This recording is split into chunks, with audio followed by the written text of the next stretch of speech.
What's going on, everybody? I'm Sage, and I just want to kind of give a quick little update video of testing that I've done and kind of certain cool things that I've figured out, as well as a little bit of new news towards feral druids and DragonFlight. So one of the things I want to go over first is from my previous video, kind of going over all of the talents and kind of like my initial idea of where we're going to end up. Like once we have good gear and proper stats and so on and so forth.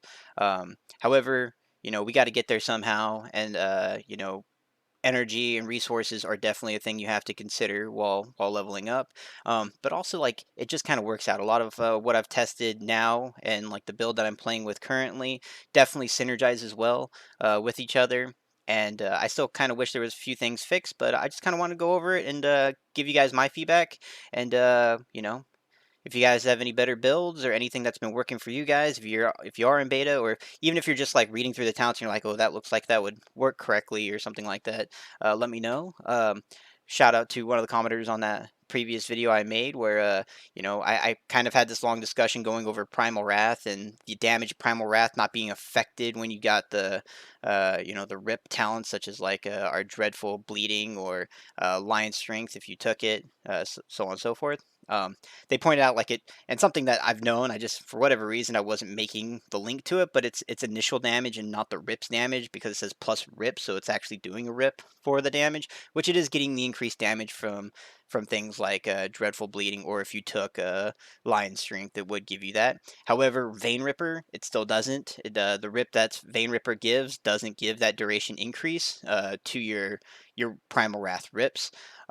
I don't know if they're going to fix that, if it's a bug, if it's intended, no idea. However, in AoE, especially to get like upfront damage, I definitely still think that the play on this one is going to be a rip and tear. So anyway, the talent build I've been playing with is the one that's pretty much on the screen currently. A couple changes to what I've played in the what I played inside that like talent tree overview. Um, One of the some of the main takeaways is that I definitely apply a predator for this. The energy reset, especially in dungeons, fast-paced dungeons, things are dying. A lot of things don't have the same health inside a lot of Dragonflight dungeons. Like there's that one outlier mob, and then there's a whole bunch of little mobs that are just dying periodically.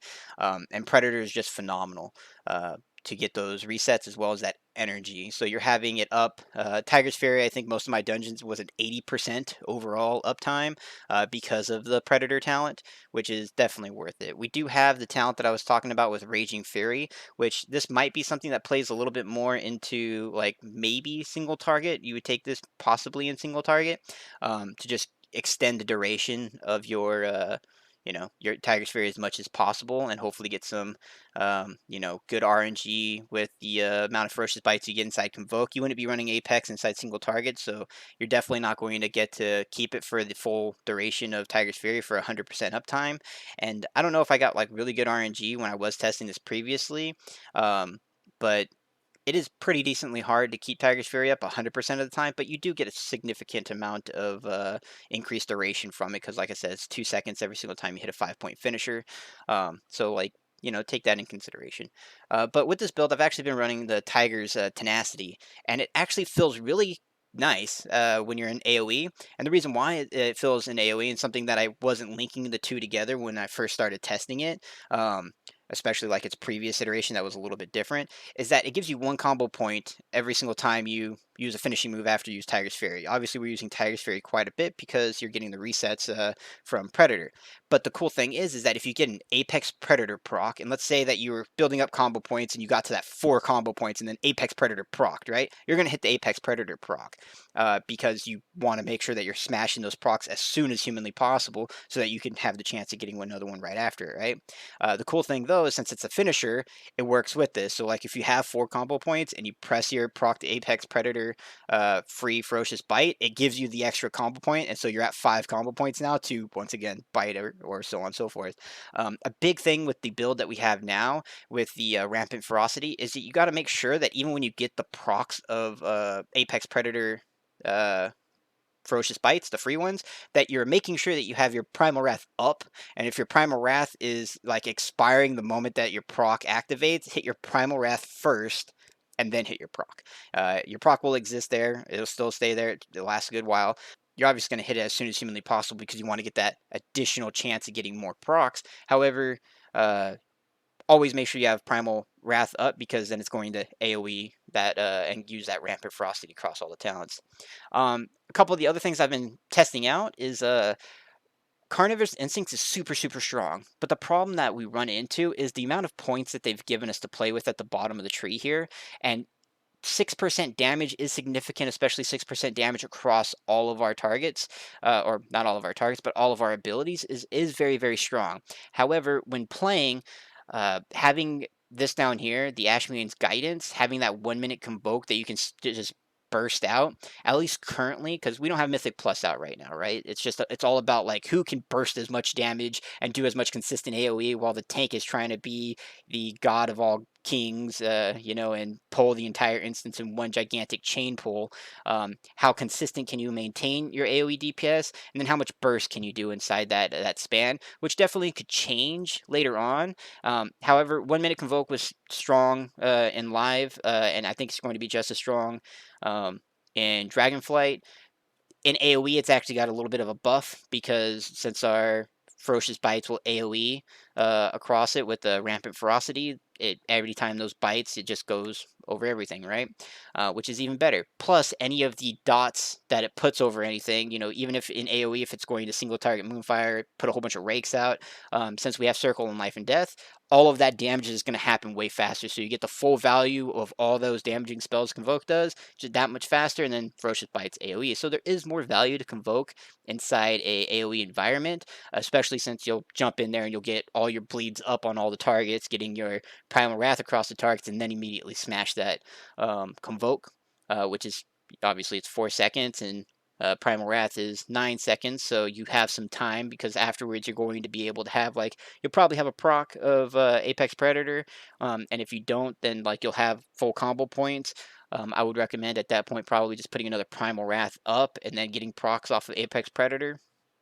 So uh, you know, the good synergy there. So in order to get this, I had to take the 1 point away from here.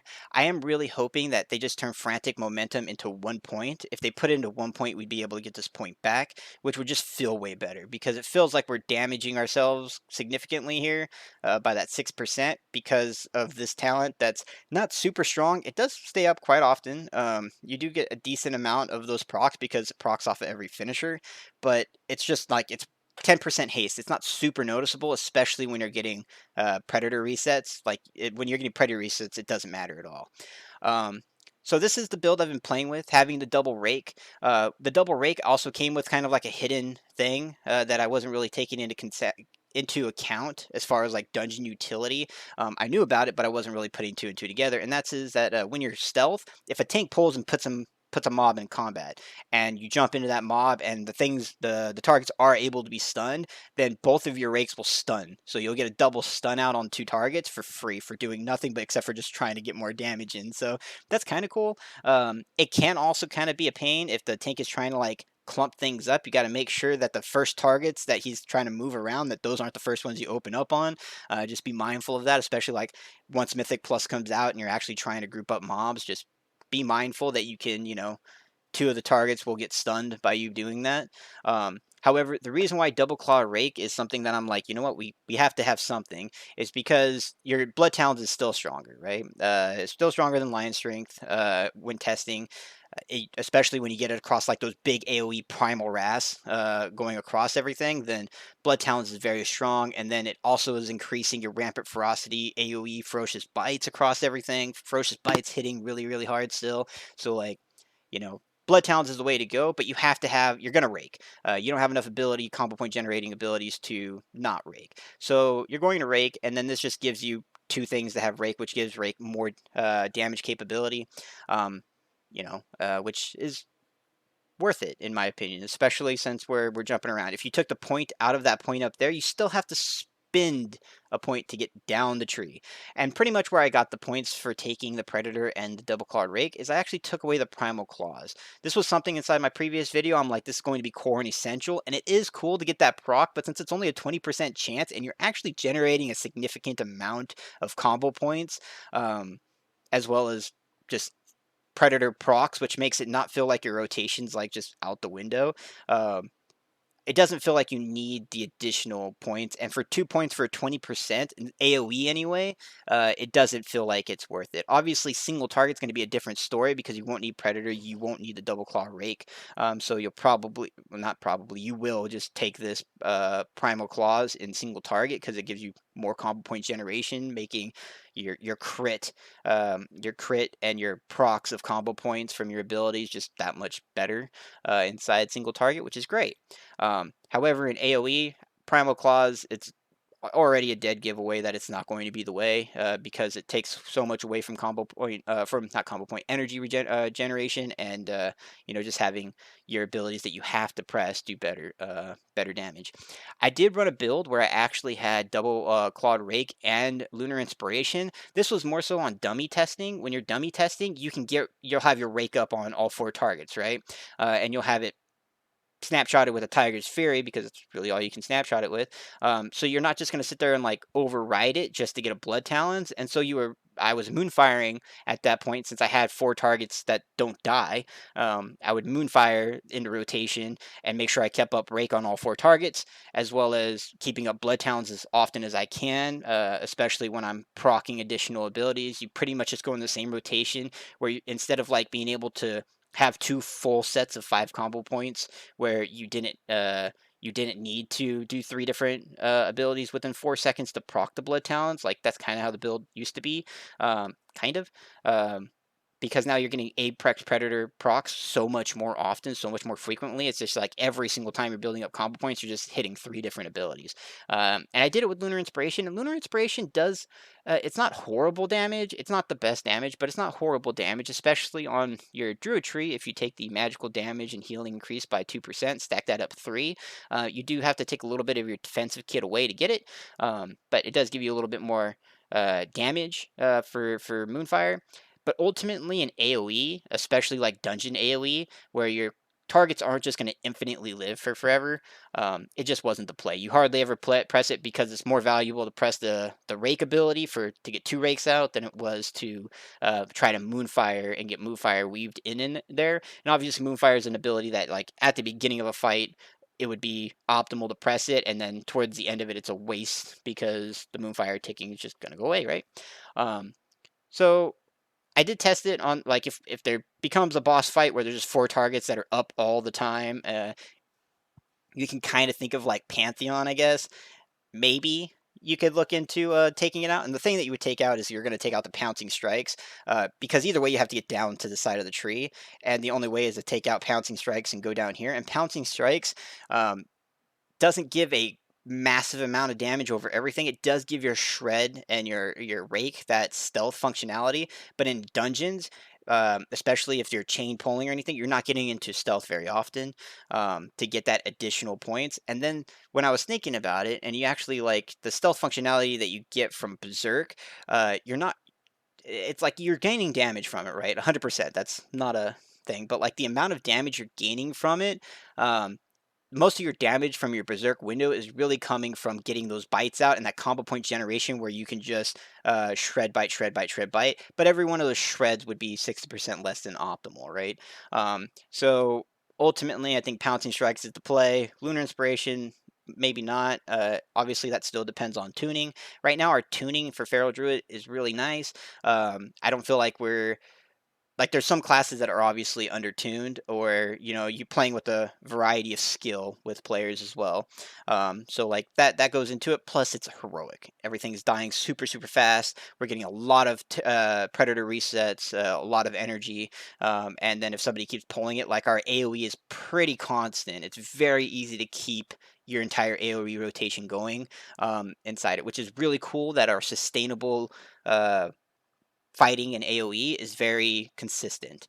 You get a lot of free energy, you get a lot of free damage procs, and all of that stuff is AoEing now, which it feels great. And then like there are times where inside this, and I'll have videos playing, and I don't know if the videos are going to show them all, but there's times where I procced up over 120k DPS on just a dungeon mob, so not like an extravagant like 50 mob thing or 20 mob thing. It's just like a dungeon mob pack. That you like a dragon riding dungeon, like I think it's like the third boss. You have to go to these little packs on top of hills and kill the packs before you can activate that boss. And I think one of the times I noticed that I procced that 120k damage was getting good RNG procs with Apex Predator, as well as just having, everything rolling on that entire pack, which felt really good. Um, that sounds like a lot of damage. Obviously, it's not the broken Boomy damage, even though Boomies just got fixed. Boomies are still very strong right now. But most of the people that are doing really good damage are exactly doing the same amount of damage, I would say, around what Feral's doing. And then the people that are having some issues are way below that, like half of what everybody else is doing. I would say Feral Druids, uh, Fury Warriors, Boomkins, Shadow Priests are doing pretty good damage. Those are probably the main people I've seen doing some like really good hunters. There's definitely some good hunter builds out there right now. Um, Rogue is looking good as always. Rogue is always good, but they were looking good too. Feral was beating most of those. At least when I played Feral in those dungeons, I was beating most. And you have to also take into account like gear and what you're playing with. If they're just brand new started characters jumping into a dungeon versus characters that have been playing a couple dungeons and so on. If they went the whole Giga crafting route, which I didn't, or if you got a whole bunch of PvP gear, which I did get some of the PvP gear.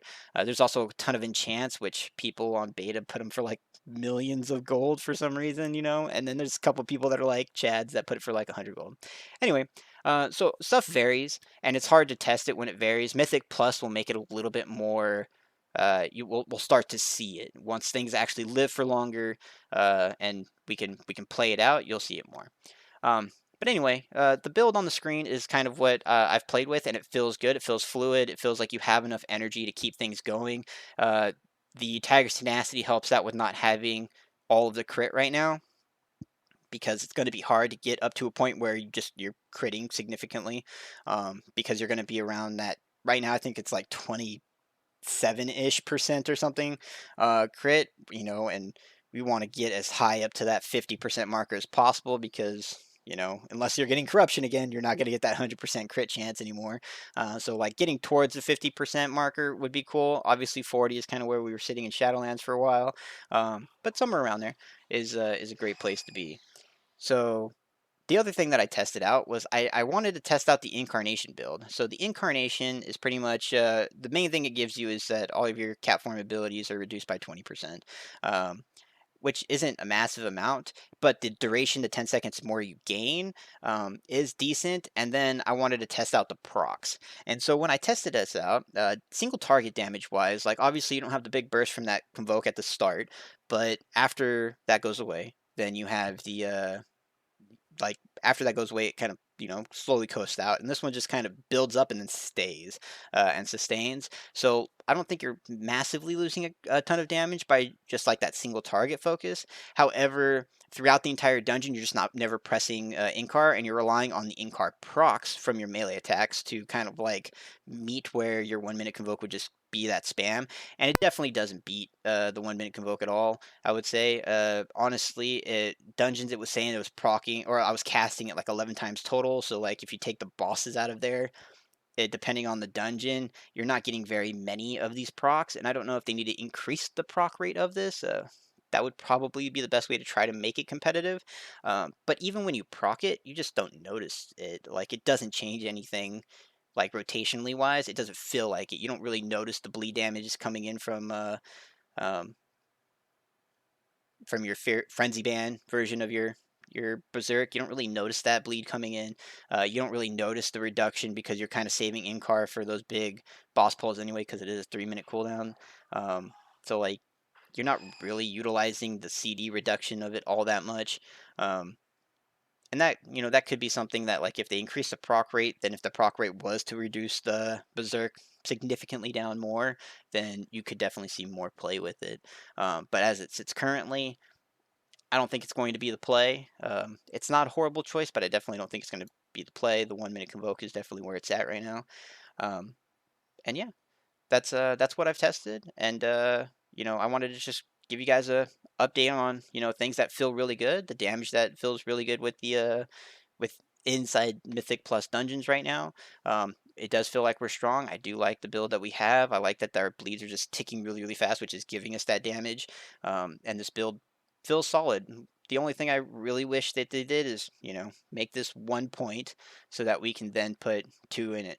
Or they could just swap these two. If they swap these two and made you have to take Carnivorous Strength because of how, strong it is for all builds, then I think that would be really strong too. And then you could put you could go down the side to get this point in, um, and not have to take this. And then you might even be able to get something that's like, more energy regeneration or get expanded energy pool, maybe even jump over here to the Ferocious Bite energy reduction, something like that. Um, or get slightly more damage from this tear open wounds, which is very, very little damage in my opinion. But yeah, that's the build I'm running. The other big news, the kind of like the news portion of this, is the fact that they released all the tier sets. So our Feral tier set is revealed, and our 2 set is Rip and Ferocious Bites damage is increased by 5%, and then our 4 set bonus is Finishing Moves grant 1% crit for each combo point spent for 5 seconds. Now, this has been kind of mentioned on several things. Like I was watching them record the Titan Forge podcast, and like obviously it's super underwhelming. Like they're not interesting. They're not really changing too much about it, and like people have been pointing out the Feral one amongst the others that are just like, okay, this is super boring. And yeah, it is super boring. And Blizzard came out and said, it's the first tier. Typically on first tiers, you don't have tier sets because like you're having system reworks, like our talent tree reworks coming in. So I agree with them. Like it doesn't need to be something that's like super integrated because it could just completely bust a class, if they put something too significant in there, especially with, all the different combinations we can link up now. Like it could just break something inside a class. Um, and honestly, like if you look through most of the tier sets, a lot of it is like crit chances for a lot of the classes. And we actually just got a 5% damage increase for our main damage across everything. So Rip is going to increase your damage across Primal Wrath for everything. And then Ferocious Bite is going to increase all of your single target damage as well as, it AoEs as well. So like we got a straight up 5% damage increase across our main damaging abilities. And then on top of that, like, sure, the crit's not massive. You're gonna get 5% crit for a 5-point combo point finisher. But like if you think about it inside like AoE, then if that procs off of our free resets of Apex Predator, Ferocious Bites from Apex Predator, like you could get a 10% increased chance, crit chance for all your Apexes, and get that 10% increased chance while everything is rolling because you would only be, hitting those when you have Primal Wrath and Thrash and your rakes and stuff going out on everything. Like 10% increased crit chance while everything is kind of going. Sure, it's super basic, but honestly, I think that we actually got like a better deal than some of these guys. Some of them, not all of them. There are some people that got some pretty decent damage increasing or utility from their set bonuses. But like as far as like it just being, oh, this ability gives you 5% more crit, or you get a heal. Your heals have a chance to give you 5% crit for 6 seconds or something like that. I think that it is super basic. It is very boring, but I definitely think as far as like the whole scope of it, I don't honestly think it's too bad if they're going to give us a bare basic thing. The 1% crit for 5 combo points, like anybody looking at that is definitely going to be like, that's not good. But if you think about it with like being able to get multiple finishers out within that 5 seconds and trying to chain that 10% crit that it would become across to, try to maintain it. Or obviously it's just going to, when you get 10%, you get it. If not, it's going to be 5%, so on and so forth. But I don't think it's horrible. It definitely, obviously, it's lackluster as far as like its complexity or anything. It's not a massive boon, and I don't think that the 4 set's going to be like, oh, we have to have the 4 set, for that. But it could be worse, It could be worse, I guess. And that's kind of all I have to say with it. Is don't be too down on it. Obviously, like if you look at our counterpart, which is the Boomkins, their 4 set gives them a free Starfall every single time that they like enter an eclipse, and I think that's the big takeaway from theirs. Really, is that free Starfall, and then it's that Starfall is increased by 50%. So their best AOE ability is now they get a free one, and they can cast multiple Starfalls, and then on top of that, they get 50% increased more damage, which I think that's one of the ones that I would say is an outlier as far as like potential damage. I didn't look through all of them in depth too much. Obviously, Druid ones are the ones that I've You know, I've looked at all of them. But you know, ultimately at the end of the day, there's not a whole lot we can do. So we can cry about it and stuff, but like I said, as far as the actual damage output of what our set bonuses give compared to like some of the other bonuses, it's not. I don't think we're the worst. I don't think we're the worst class out of what some of these classes got, because we got a straight 5% across our most damaging abilities, and like they're our most damaging abilities by a lot. You know, all of your rip damage and your ferocious bites is the majority, the mass majority of your damage. And then it is it is what it is. If that's how it stays and that's what it sets to, I mean, I'd like it for the even if they just put the crit to 2%. That way, every single time you finish, you got 10, and then you'd have a 20% crit chance if you got those procs and you were able to get it before that 5-second finisher did it. Obviously, that's RNG with the Apex Predator procs, but like I think that would be cool. It's not overwhelmingly good, but I think that if they changed it from 1 to even 2%, like that increases it quite a bit. From a 10% chance, from a 5 to a proc 10 to a 10 to a proc 20 chance, which 20% increased crit for everything we're doing. I mean, I'd take it. 100% I'd take it. Um, and that's kind of it. Let me know if you guys have any other ideas about builds, any other synergies, different ways to go down a tree. If you guys have tested any of the other build pieces, and you know, let me know in the comments. And I appreciate the comments. It gives me different views. Kind of lets me see what I might have glossed over or just misspoken. I'm not perfect. I'm not the best feral player in the world. I've just been playing it for a very long time. I enjoy playing it. So, um, you know, there's my 2 cents. If you like the video, you want to keep up to date on the content that I'm doing, like and subscribe to the channel. I'm going to try to get these videos out, like I said, more frequently. I have several recorded, but I always have to check back in real quick with beta to see if they fix something. Like the Guardian Druid one, I had a kind of a guide, not really a guide. It was actually more of a complaining video, to be honest, going over like what I think is wrong with Bear. But it was hard to really test Bear because Bear was broken. You could have infinite Berserk pretty much. They fixed that so you can actually test it. So like I can actually just go over that video and say the issues I have with Bear, but then like actually say, hey, you know what? This is where Bear is at. At the end of the day, TLDR, Bear's not horrible to play. It's obviously there's things that could change, but like if they released it, Bear will function, and it'll have its functionality. And that's it. I'm not gonna go too much into that. Stay tuned for that video. If you once again, like and subscribe to the channel, and I'll see you guys in the next video. Thanks. Bye bye.